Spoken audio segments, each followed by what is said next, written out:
Hi అండి, నేను మీ సీత.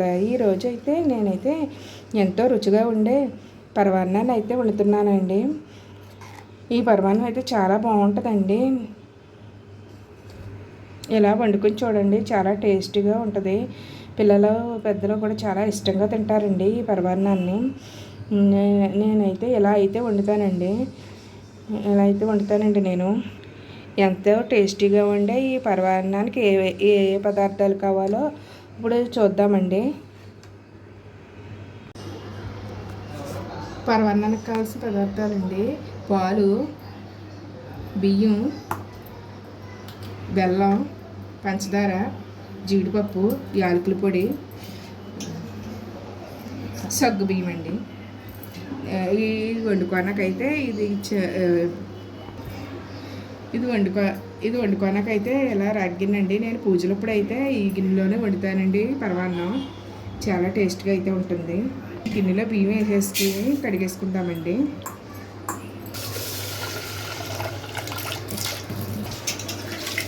ఇలా శుభ్రంగా 3 సార్లు కడుక్కుందామండి రైస్ని.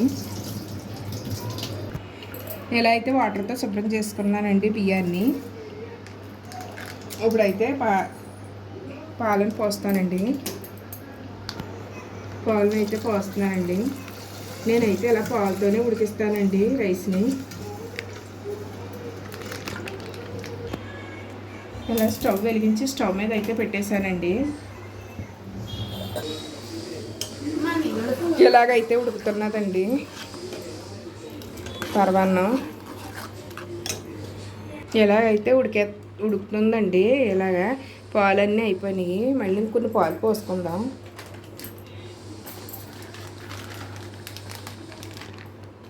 అలా అయితే పాలు పోసుకుందామండి.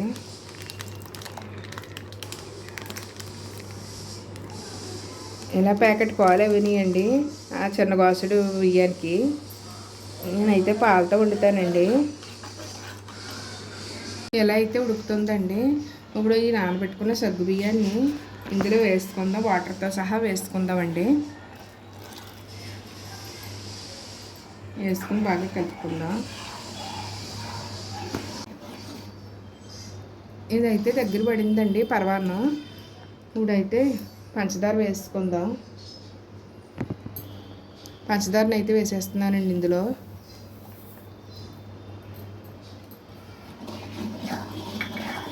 పంచదార వేసి బాగా కలిపేసుకుందాం. ఇప్పుడైతే యాలకుల పొడి అయితే వేసేద్దామండి.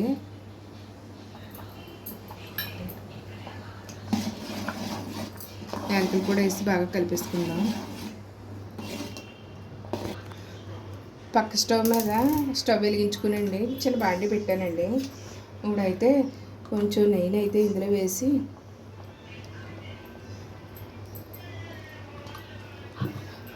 కొంచెం నెయ్యి అయితే వేసానండి. ఇందులో వేసి జీడిపప్పులను అయితే వేపేసుకుందాం.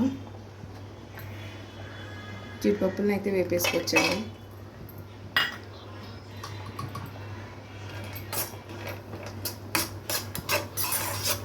ఇలా అయితే వేపేసుకుందామండి. ఇలా అయితే వేగిపోయినాయండి. ఇప్పుడైతే గిన్నెలోకి తీసుకుంటున్నాను.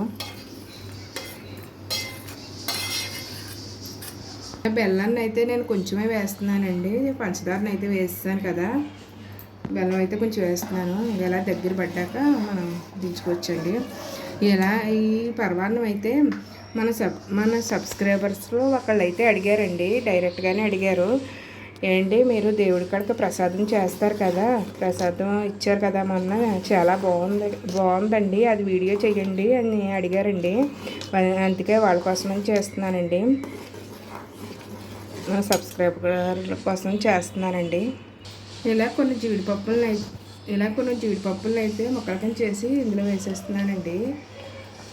ఇంకొన్ని అయితే ఇలా పక్కన పెట్టుకున్నాను పైన వేసుకున్నాకని. అంతేనండి, పరమాన్నం అయితే రెడీ అయిపోయింది.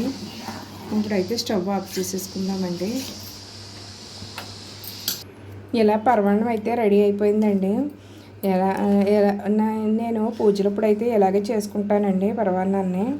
చాలా టేస్టీగా ఉంటుంది, చాలా బాగుంటుందండి ఇలా చేసుకుంటే.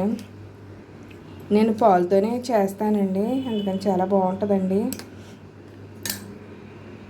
అలాగే నా వీడియో కనుక నచ్చితే please subscribe my channel, like చేయండి, షేర్ చేయండి, కామెంట్ చేయండి. బాయ్ అండి. నెక్స్ట్ వీడియోలో కలుసుకుందాం.